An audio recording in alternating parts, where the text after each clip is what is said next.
the thing about creativity is that it's very forgiving. It allows you to go back and you're always learning something from whatever it is that's happened to you. So it's the encouraging thing to know that you can go back and it's still there for you. And if you're not the best singer or the best instrumentalist, it's okay. You can play to your cat or your dog. You can sing in the shower. You don't have to have gigs and really be that person that's out in public doing the big things. So Beth Buffington, host of Create Today with Beth Buffington. Thank you so much for joining me on Podcast Junkies. I am so excited to be here. Thank you for inviting me. So we got connected through Cody Birch's email school. Mm-hmm. And for those that don't know Cody, he's a wizard at getting people up to speed on their email, getting things sorted for them. And it's a relevant conversation for this show because I think a lot of podcasters overlook the importance of email, Yeah. in terms of their stack and how that's another channel for them to reach their audience. Mm-hmm. And Cody's gotten me, I was daily for a while. I think I did 3 months straight Ooh, daily, Monday through, you did 7 days a good. week. And then there was a weekend where there was a lot going on. I felt bad for a second that I wasn't emailing. You get this like, oh no, my streak is broken. Yep. But then I was just like easy on myself, and I'm back into a 5 day a week cadence, which feels a bit more manageable Yeah. now too. So I yeah, do 2 to 3 a week, depending on yeah, what I'm working on, and I plan on building that up. It's a goal for this summer. But yeah, I love Cody because he's so good at taking away the fears of if I'm on email, I'm bothering someone or I'm selling too hard. He's yeah. so good at saying, no, it's more of a conversation that you're having with someone who's interested in what you're doing. And it becomes a relationship instead of a buy something from me or listen to things I have to say. And it's such a Mm, better way to look at how you should approach your email list. So I think it's a good find. absolutely. Yeah. So talk to me about what life was like before you started the podcast. So I've been a creative forever. And I Yeah. went to school to learn graphic design and illustration and started Okay. off working in the corporate environment, doing capability brochures and blister boxes and packaging and any sort of flyer, handout, Okay. magazine ads. And then my passion has always been illustration. So I morphed into that. And then eventually decided that I was getting to the point in my career where I would really love to be able to help other people find their way with what they wanted to do with their creative passions. So I started teaching and I started an online course and giving digital illustration tutorials through my website. And before I started my courses, I had this job that was an hour and a half one way. And when Wow. I first started, I got in the car and I turned on my radio and started my drive. And I started to slowly lose my mental capacities on the way in because there were so many commercials and Yeah. all the commercials were at the exact same time every day. So it was a Groundhog Day experience every time I drove into work. So that was a long hour and a half. And that is when I found podcasts. And Yeah. I just became a voracious podcast listener. Loved finding all the little niches about podcasting Mm-hmm. and found that I could find things that I was really interested in and really dive into it. So in the back of my head, I've always thought, wouldn't that be fun to have my Yeah. own podcast? And didn't think it was ever something that I could do on my own. But What year was this? this was in 2013. Okay. Yeah. So it was just a few years after, like a year after I started my online course, that I started thinking all the people that I've learned how to do online courses with have podcasts. So I wonder if there's something I can do for my students or for other people who aren't ready to be my student yet to talk about creativity. And I've always been interested in the fact that my creativity isn't just something that I do for a living. It's something that I do to stay alive. Hmm. And it helps me keep my head on straight. It helps me solve problems. And I know that the thoughts I've had about my creativity, about being happier because I'm creative, there's actually backed by science. I've read books, Your Brain on Art, Beyond Mm, Anxiety by Martha Beck has a lot of proof about how to reduce anxiety because you find a creative passion. So anyway, I thought, I think I want to talk about creativity to everyone, not just people who are interested in learning how to draw the way I draw. yeah. So I started my podcast a year ago, last December, Okay. and I have been consistent every week, dropping new information just about how everyone is creative, how everyone has something that when they work on it, time just disappears Yeah. and they are only in the moment of whatever it is they are working on, they're creating, they're doing, and it gets them in what they call flow, and it just lights them up. Yeah. Can't wait to get to it. And so my podcast is all about how you are creative, how you can find out what your creative passion might be, and then how you can cultivate it and keep it happy and healthy. Because it's really easy to get busy with your life and not give yourself reason to create. And when you do that, that's when you're thinking, I'll work on my creativity tomorrow as soon as I am done doing all the things other people need me to do. Yeah. And we have such an epidemic of mental crisis in our world. And so much of that is because we don't pay attention to ourselves as much as we could or should. Mm. So, creativity, it's free. It doesn't involve any medication. It Yeah. doesn't involve trips to the doctor. And it's something that you should find absolute delight in. And that can be gardening and cooking and baking and sculpting and, making clay animals. It's everything. For So once sure. you find that, then my podcast is about how you can keep it happy and healthy and you keep contributing that to your life. So that's what my podcast is about. And that's how it got started. Wow, that's beautiful. Yeah, for me, creativity, I've always been a fan of like the creative arts and design. I have a really good eye for design, so like Mhm. XUI design, and I took a graphic design class as well, but I've never been able to like actually draw.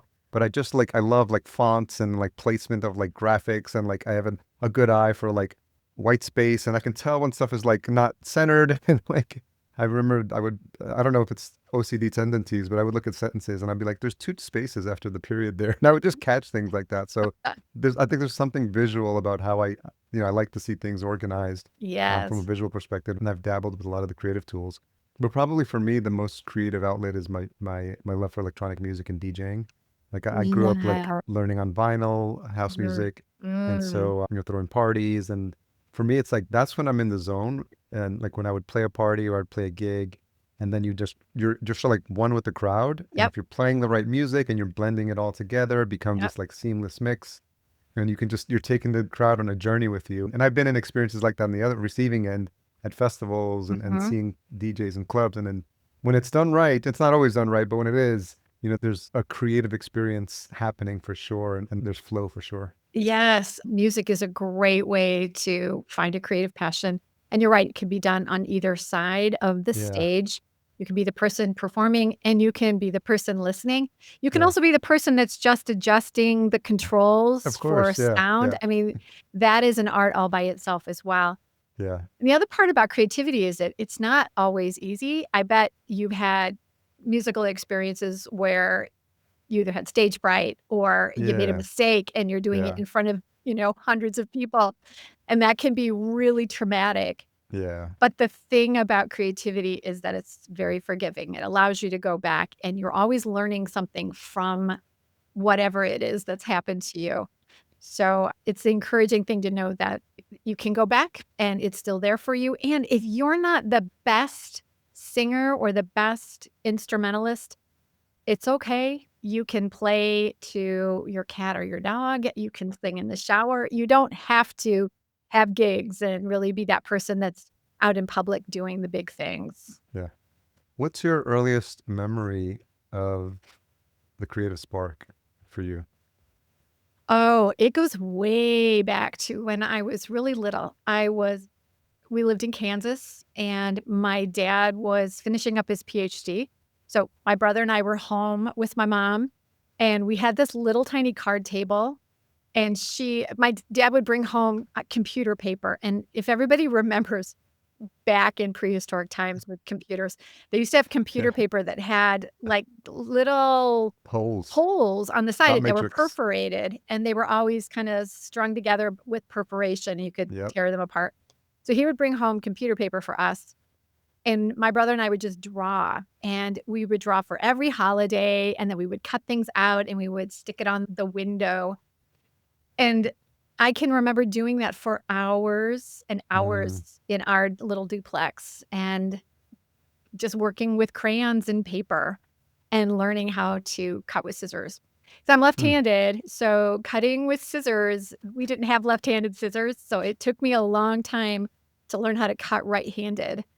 But again, it was a challenge. It was there in front of me. I wanted to learn how to cut out a ghost and stick it on the wall. So mm, you just sit and learn. So that's the earliest I remember. And I don't remember a time when I wasn't drawing. mm. So So it sounds like my partner's left-handed as well, and she gripes a lot about now. I think they have, actually have a lot of tools specifically for left-handed people. I would be surprised if there wouldn't be a podcast for left-handers. that's There's, actually a good idea. One of the biggest challenges left-handed people had, I think, was when computers first got started. yeah, And the mouse would plug into the back of the computer, and then it would string around. The mouse yep, plugged in on the right side of the computer, and the cord was only long enough to wrap around the right side of the computer. And then a lot of that's right. computer desks had a little mouse tray that sat right beside you, On the but it right, was only on the right. yep. So I don't know many people who don't use the mouse with their right hand. It makes me think about it. And I've learned how to actually draw with my fingers on my right with my right hand because it could never go over to my left hand because it just was impossible. So what I think is interesting, Beth, about what you shared is also that sounds like your folks come from a teaching background as well. Is that correct? My mom's a teacher, Okay. but my dad is actually an engineer, a Okay. stress fatigue specialist. Okay. So, yeah. So did any of that or any of that upbringing influence your desire to, teach or teach people? Because there's creatives that love the process of being creative and that's their whole life. But you decided to share that experience of creativity with others and help them tap into that. And I'm curious where that drive came Yeah. from. Yeah, there's actually 2 stories that combined together made me always think, someday I think I'm going to want to teach. And the first one was, I just remember my dad saying that he always wanted to know that he could go back to teach because Hmm. it was always a good idea to teach the people who are just starting out Yeah. what you've just learned. Because there's so many things that are mysteries about how you get to where you want to go. And sometimes the best way to do that is to talk to someone who is where you want to be. Hmm. And then the second story was when I was in college, I had a lot of different kinds of instructors that taught me how to make sculpture and how to draw and how to paint. And I just, you name it, I learned it. But we had one instructor who came in and he was an adjunct. And he came in from State Farm and he was in their marketing department. And he came in to talk to us about how we were going to take what we knew and apply it and actually put it into something that could be used. They might even be able to use it in their offices. Okay. And it was a different way to look at what I had been learning so that it was more applicable. I think I learned more about how to actually use art in the marketing world from this guy than I did from all my other instructors because they were there just to teach me how to do something and not how to apply it.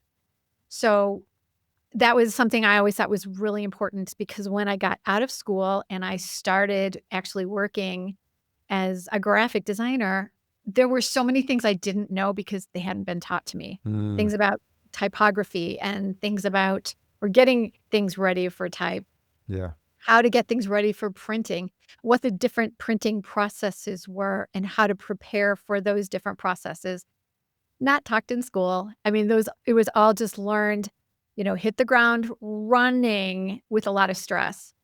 And so when I started teaching in the college level, I came in with upper digital illustration class, and the entire class was, "Okay, you guys know how to do a lot of things on the computer.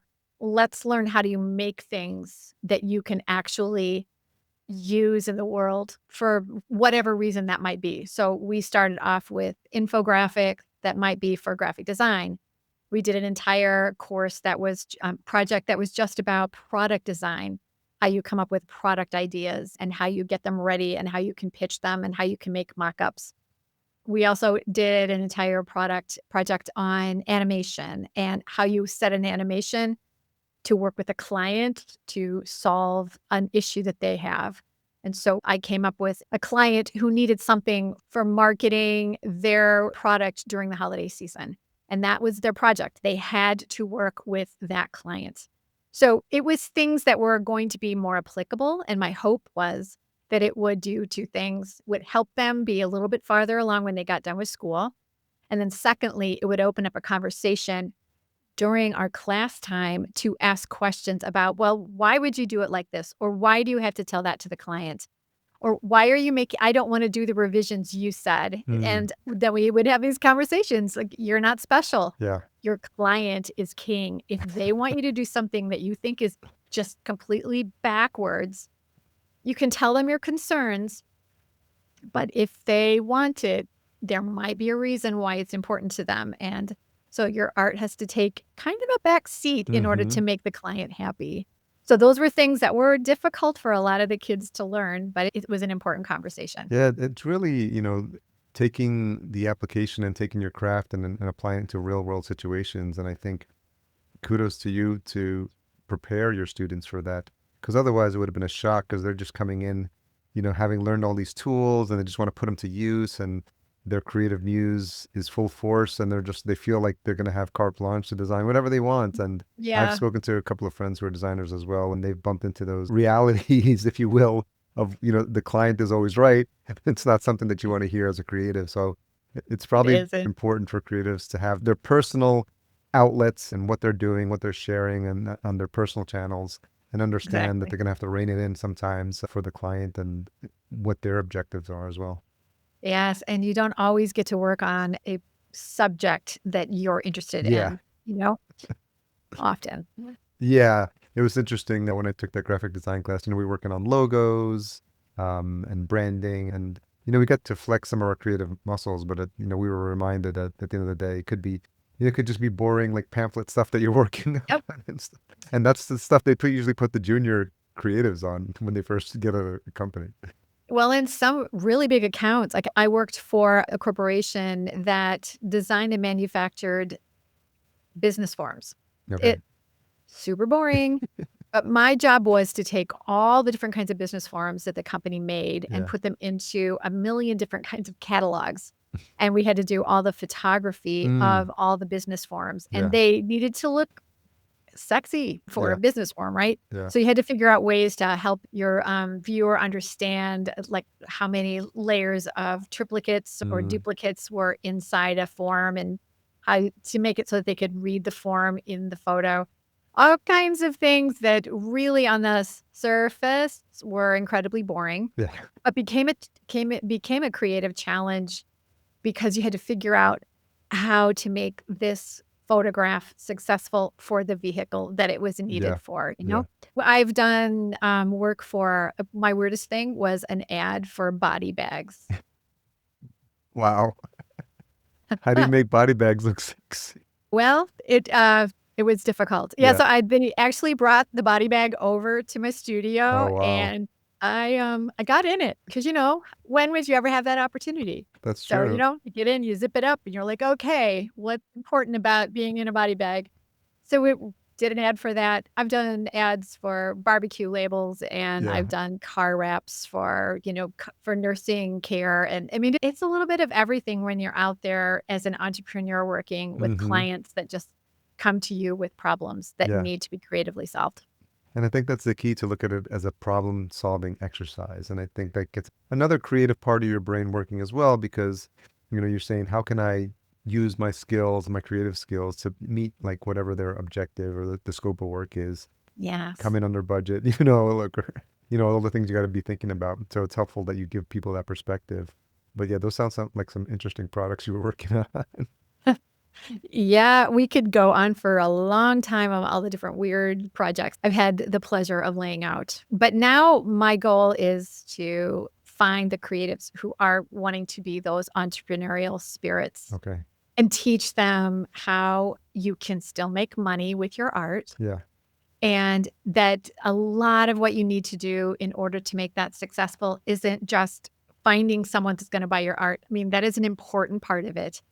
But the other side of it is just your mindset and thinking about how do you organize yourself so that you're not only making art, but you're preparing art to sell and that Mm, you're selling your art, yeah. and then figuring out who needs to see that. And then I try to help my students link who they should be selling their art to. Okay. That's That's a helpful. whole nother thing. Yeah. And then figuring out, is there a side door or a back door that I could help them go in so Mm, that they're not just sending out blind submissions to where hundreds or thousands of other people are also sending their art to be reviewed, because that can be like winning a lottery. yeah.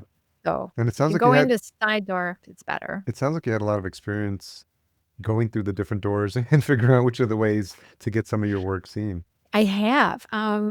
In anything I've been wanting to do with my art, graphic design was something that was easier to find. More people need brochures and flyers and Yeah. logos and that kind of thing. Finding people who wanted illustration, which was my passion, was harder. So I've always explored different ways to do that. Putting an ad in an illustration book that got sent out, or putting yourself into someone else's website, or Hmm. getting an artist agent, or finding out ways you can license your work. And if so, do you go to conferences? Do you go to shows where people are going to be? How do you go about that? Everything costs a little bit of money. Yeah. So knowing that you've got a budget and you can't do everything all at once. You have to figure out best ways to do things. And I've practiced a lot of them, so I have knowledge, and I've also met people. Yeah. I'm able to do a little bit of both, introduce people Yeah. and also help the artist get ready so that when it is time to do that pitch or send in that submission, they feel like they've got something that'll look professional. So talk to me a little bit about how the course mixes in with the podcast content and how you think about the content for the show. Do you drive people to the course? So talk a little bit about this, how you structure that. Yeah, yeah. It's a little bit of a little ping pong game, absolutely. When I'm on just recently, I just finished up a challenge and then a workshop that followed up with it. And the challenge was creating your own greeting card. And the reason I brought that onto the podcast, because the podcast talks about creative passions and just having something to do that you find creatively fulfilling. But on the podcast, I mentioned that another thing that helps with fulfilling that feeling of joy when you're creating something is sharing whatever it is you're creating. So if you're able to do something that's visual, putting that onto a greeting card and then sending it to someone or sharing it with someone or selling it to someone, Yeah. those are all wonderful ways to get this little jolt of, ooh, I did that and someone liked it. And someone is getting benefit from it. So doing and sharing are both ways to get joy from your creativity. So we concentrated for about a month on how to create cards that could then be something you could share.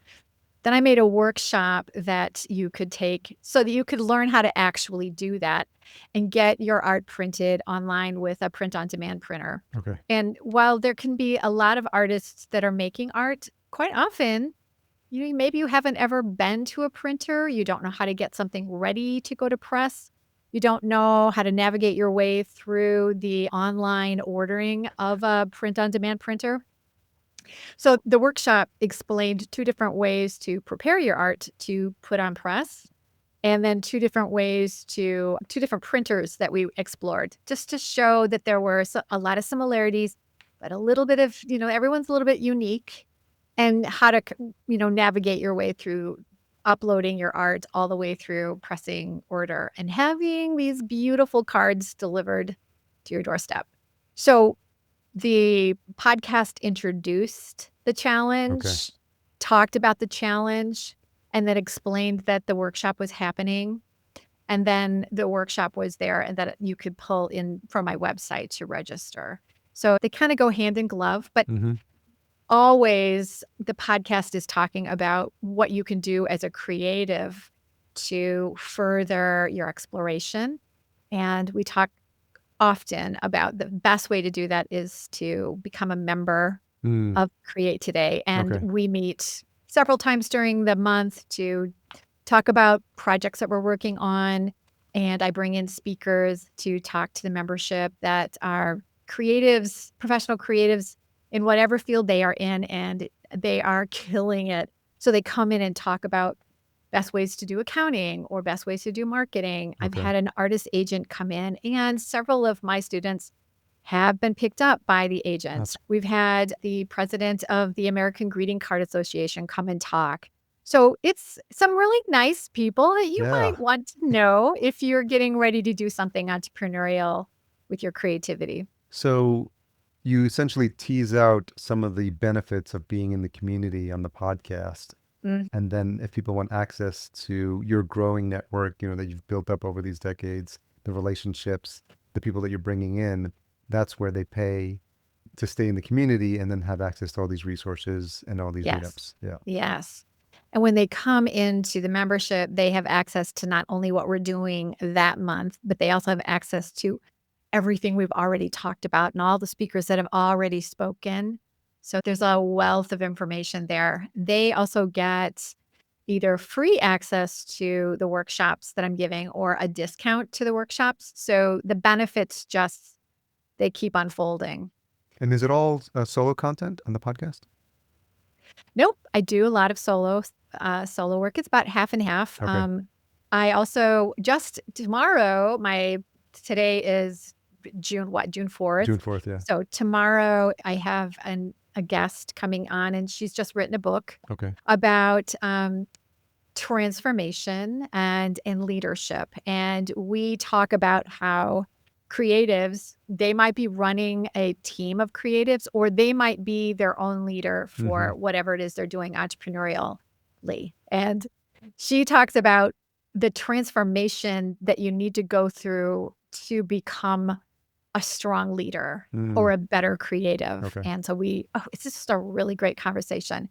So I talked to her. I've had several artists that have written books that have come in to Okay. talk about their journey of writing a book, how they wrote the book, and why they wrote the book. I've also had another woman who came in. She had a creative practice that she'd been doing for every single day for 12 years, where she would just go out and take photographs of things in nature. Oh, And yeah. I then know this woman. What's her name? Mary Jo Huffman. Yeah, we went to go see her. My partner and I. She came to Minneapolis. Oh my She, gosh, she spoke. We got her autographed book from her. she's You had her amazing. on the show. She was on the Wow, that's show. We beautiful. had a great Yeah. conversation. Yeah. Yeah. That was very inspiring, that story. She's amazing. Yeah. Yeah. So she's been on. I bring in people that, I'm actually, when I was in South Dakota just a couple weeks ago, and I always love to find artwork that I can bring home from something that means from where I was. Yeah. So we were in South Dakota and we walked into this little boutique that was called Art Forms, and it was just a store that had over 20 artists from that area. It was called Hill Center. Okay. It's near Mount Rushmore. And they just are artists that are living in the area, and they bring in their art to sell at that gallery. And it had some beautiful things. Like, I'm wearing a bracelet that I bought Oh, nice. from the store. And so when I was talking to the artists that were there manning the store that day, their stories about why they became artists were incredible. Mm. So they're going to be coming on to talk about how they had a past life doing something else than when they started realizing that they had this creative passion and they Yeah. wanted to do more with it. And it sort of metamorphosized. Metamorphosized. There we go. into a passion that became entrepreneurial for them. Oh, And nice. now they're selling in the store. So I find interesting people that I just bring in. And I've had people who come and find me now that will ask Mm. if they can come onto the podcast. So it's a little balance of both. What's been your journey as a host interviewing? What's that been like? And can you see the arc of when you first interviewed your first person on the show to what it's now? And how have you grown as an interviewer Oh, and as a host? yeah. So the biggest thing for me is that I feel like I could interview just about anyone, but I want to find out why they want to come on to a podcast that talks about creativity. And so the exploration that we have is about what they're doing creatively. And it might be the thing that they're on the podcast to actually talk about, or it might be something else in their background that they're just voracious about. Yeah. For example, I interviewed a woman who has a podcast called Slaycation. And her podcast is about people who went on vacation and didn't come home. Wow. But the reason I brought her in was she had this really great backstory about knitting and Mm. how when her first baby was born, she was having some depression Yeah. for just dealing with a baby because she'd come off someone that had been a dancer, or she'd been on Okay. stage and really busy with, entertaining. And then all of a sudden there was just the baby and her. And Yeah. she found this knitting store, and knitting it just took over her. And she went from just learning how to knit to knitting everything for everyone, every time, Yeah. everywhere, to teaching knitting. Wow. And now she makes her own knit patterns on top of going back to now she's back into entertaining things. So it was just a really cool story about how her creativity really helped her at a time where she was really struggling. Yeah. How do you feel like you've honed your interview skills when you're having these conversations, Yeah. because it's something that I've learned over the years, up to 500, like across both shows. And I find that I'm more curious, trying to be a better listener as well. But that's come, it's been a Oh, journey for myself, and I'm curious what it's been like for you.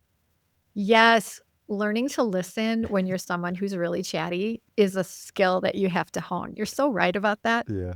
To ask a question and then pay attention to what is being said instead of, oh, what could I say instead? What Yeah. should I add to that? Yeah.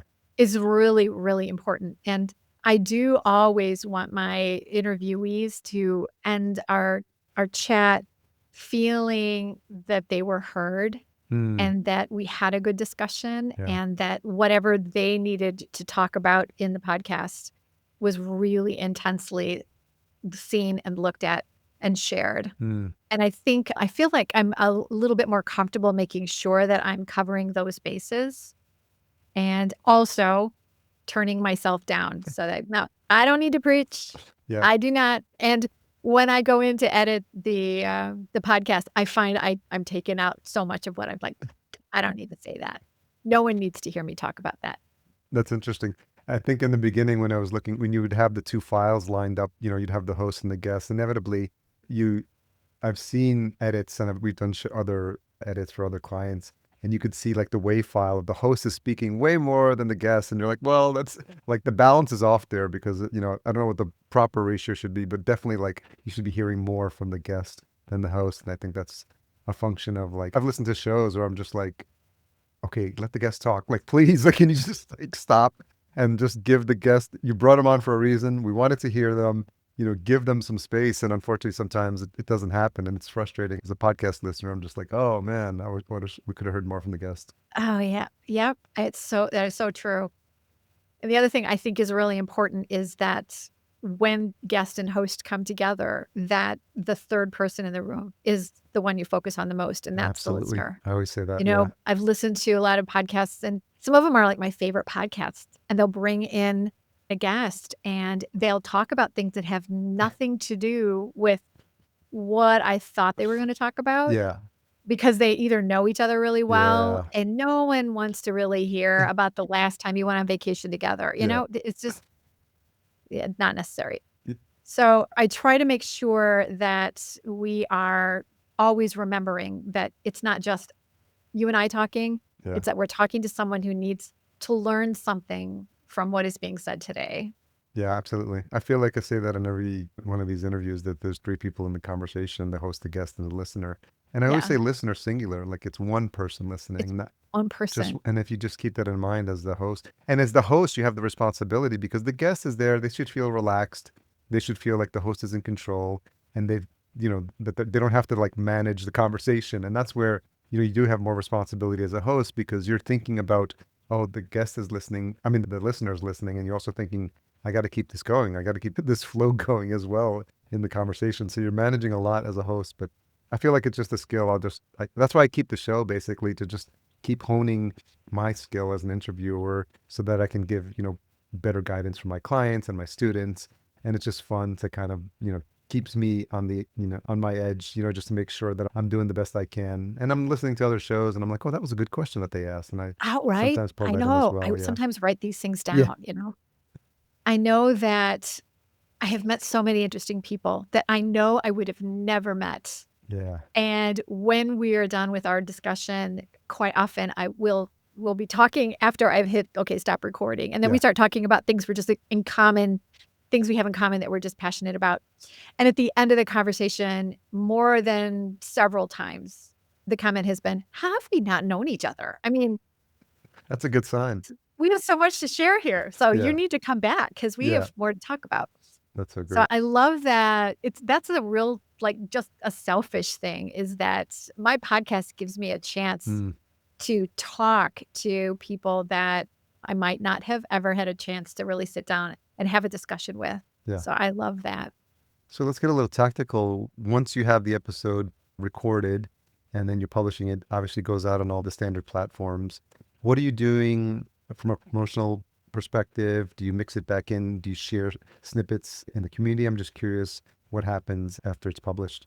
Oh, yeah. I try to cover as many bases as I can. So the first thing I do after I have edited my the entire conversation is I go in and find a clip that I feel is the essence of the entire conversation. And Hmm. it is just like wisdom that you need to share, right? Yeah. So I pull that out and I just get the audio for it and I bring it into Canva. Okay. And then I make this really pretty video that just is because I love visual things. Sure.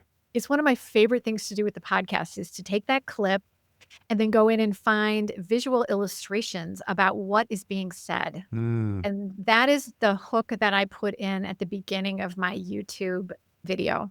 Are those animated illustrations or just like snapshots I of wish they were graphics? animated. I would Okay. love to have time to do that. I just go in and find B-roll Okay. from all over. Any place I have access to get find B-roll, I'll Yeah. bring that in. How And long is the clip? sometimes it varies from like 20 Okay. seconds to 40. It's real short. Sure. And it's just either something I've said that I think encapsulates what we're going to be talking about or something really pithy that my guest has Yeah. said. Yeah. So that's something that I always put on LinkedIn Okay. and always on Thursday morning that gets put up on LinkedIn. So you're just And putting so the clip on LinkedIn just the clip. as a teaser then?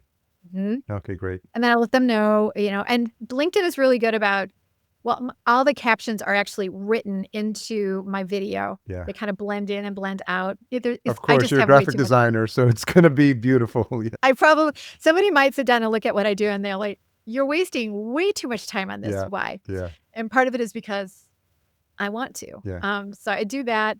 That is in the very beginning of the YouTube video, and Okay. I put it on LinkedIn because it's the horizontal Yep. video, and then I do verticals that I do shorts for that again are more pithy things that have been said. Mhm.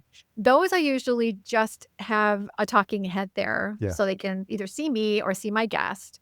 But the beginning of it, I'll have just a pretty picture that is showing what we're gonna be talking about. Okay. Like, we're talking about transformation tomorrow. So on my verticals, I have this really pretty. Like a real cover. Yeah. Okay. Yeah, so it's a little cover that just says, "Create Today with Beth Buffington, enjoy the guest this week, blah, blah," Yeah. and, Rachel Burr, and then it's only up for about 5 seconds, and then the clip starts, and then I Yeah. end it with the same thing and where you can go find it. Okay. So it's kind of an opening and closer. So I As do far as your 2 or 3 of clips, those. obviously those work well on IG as reels. Are Mhm. you doing anything on TikTok? I haven't done a lot on Okay. TikTok. You know, it's like you need to choose your poison or Yeah, pick your poison, and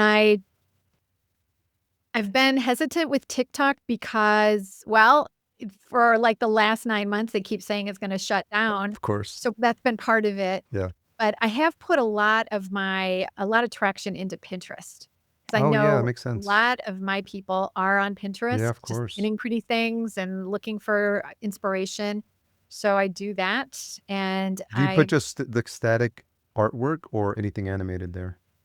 I do videos and posts, just Mm. static posts, so Are you doing the clips or are you doing I the do the wide ones? clips. Oh, Yeah. interesting. The Okay. wide ones don't really work the Yeah. way the graphs are set or the Yeah. grids are set up in Pinterest, Yeah. but the clips work out really well, and Mm. so I put those on there, and I spread them out so that they are going out for a whole week, Okay. and then I'll start with the next week.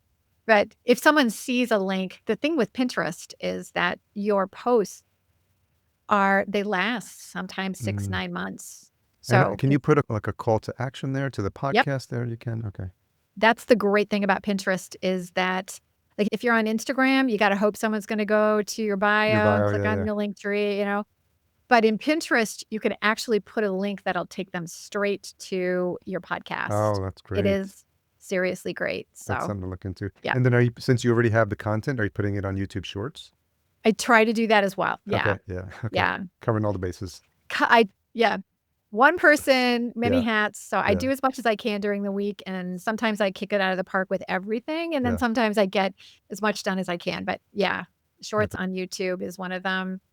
Definitely, the big things are get it done Yeah. and get it done consistently, and I always have it ready by 6 o'clock in the morning on Okay. Thursdays for audio, and I read somewhere for YouTube, and I don't know if it's true or not, but that it's best to post something around the time you think someone might be ready to listen or Mm. watch. So I usually post my videos around 10 o'clock AM? AM. Yeah. AM. Okay. That's Yeah. interesting. Yeah, I always wondered if how that works is, and I wonder how that's affected whether people are subscribed to the channel or not, if they get notified and pinged and all that sort of stuff. So Yeah. I don't know. YouTube still is a mystery to me. I yeah, mean, we're I'm testing always out different titles. So the title that we use on the audio is different than the title that we put on YouTube because YouTube needs something that's a bit more hookier. And yeah, so we use an AI tool called flowsend.ai, which I highly close recommend. in. And it basically helps us with all our titles, descriptions, summaries, but you can repurpose titles to say, using best practices of a YouTube SEO manager, it's almost like a ChatGPT kind of tool, saying Mhm. create a description. So the description we put on YouTube is different than the summary we put in our host, Captivate. We use our podcast host. And the title we put in YouTube is different as well because need something hookier. And then the thumbnail, you only get about 5 words or 6 words on a thumbnail. That's an even different title because it has to be something that like pops, like really Right. zings, like it's really hooky.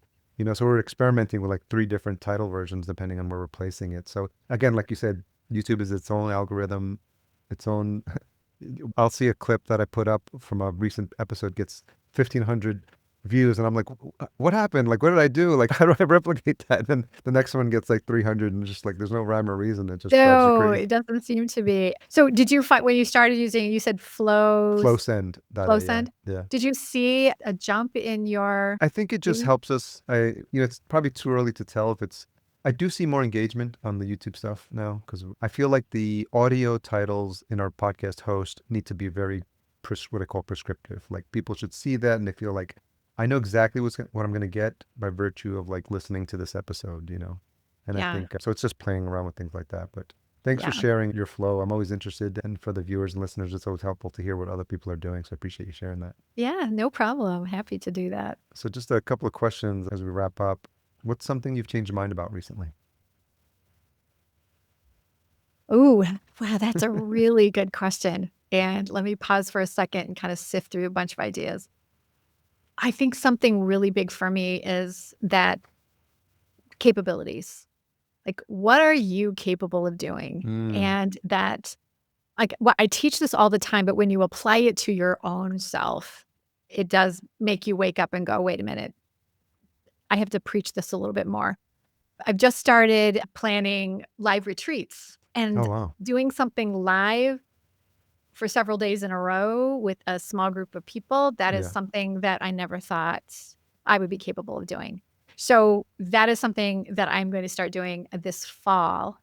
And then with a creative partner that I've been working with, I'm working on creative health. She is a certified health coach, and Mm. we're combining these two ideas together to Wow. create retreats. For the first thing we're going to do is for another creative membership so that they can get tighter as a community. But what we see this really hitting is for executive committees or executive teams that want to get closer and tighter as a team. Sometimes to be more productive in a job, you need to take care of yourself better. So what does that look like? With 3 core pieces, and that's what we're going to be looking at with the retreat, that you need to take core care of yourself, you need to have creative care, and that you need to have a caring community. So something like running a retreat, that was new for me. So that was something I never thought I would be able to do, and that's starting. So I guess that's my answer. Yeah, that's Yeah. exciting. It's like jumping off a cliff is I'm basically what sure. it's feeling like right now. Yeah, I mean, I think for especially creatives feel this like a lot. You talked about like a little bit of stage fright, imposter syndrome, whatever kicks in. I think if there's not a little bit of that driving you, it's Mhm. almost like you need that mix in. And it's a delicate balance, right? You don't want to be so stressed out that you can't perform. But there's Yes. something about being a little bit nervous, every time you're doing a big project that Yeah. really adds a little fuel to the fire. Well, I am a singer, Oh, and okay. I have been on stage a lot, and I fight stage fright Yeah. all the time. Yeah. And I know it's the difference between getting into your music and just losing yourself in the performance that you're doing, Sure. or being so in your head that you can't even remember your words. Mm, So, being able to fight that feeling of being uncomfortable and knowing that's going to make you sharper, or succumbing to it and letting it take over on you, it's a mindset. yeah, for sure. Thanks for sharing that. Mhm. Last question. What is the most misunderstood thing about you? Dang. Wow, that's a really good question. I think sometimes for creatives, it's what your family doesn't know you're capable of doing. Oh, Yeah, because you're an artist. Oh, it must be fun to sit around all day and just paint and draw things. And that's the tip of the iceberg. Like, oh, you're so creative. Look what you were able to do.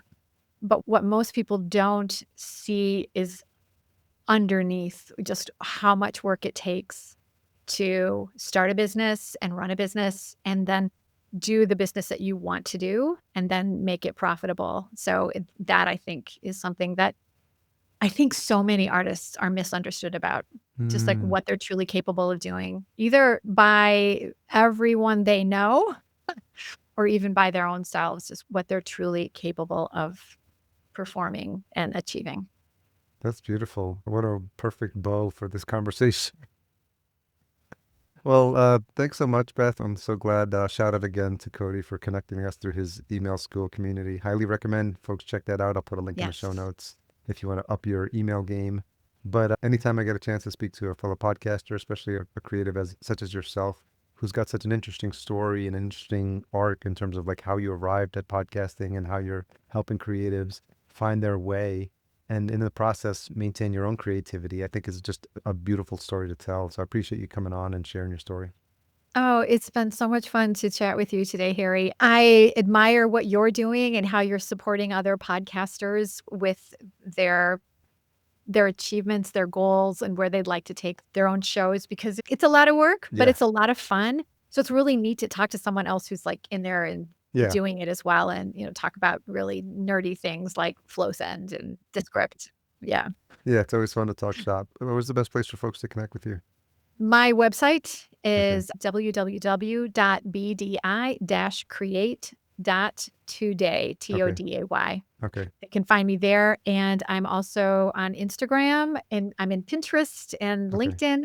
I think if you find me on LinkedIn and you wanna do any sort of chatting there, it's really easy to find Beth Buffington on Yes. LinkedIn and connect with me there as well. Okay. And I think you've given us all the links as well. So we'll make sure everything's in the show notes. Wonderful. Yes, that'd be great. Thanks again for your time, Beth. I really appreciate it. Oh, it was a pleasure talking with you today. Thank you.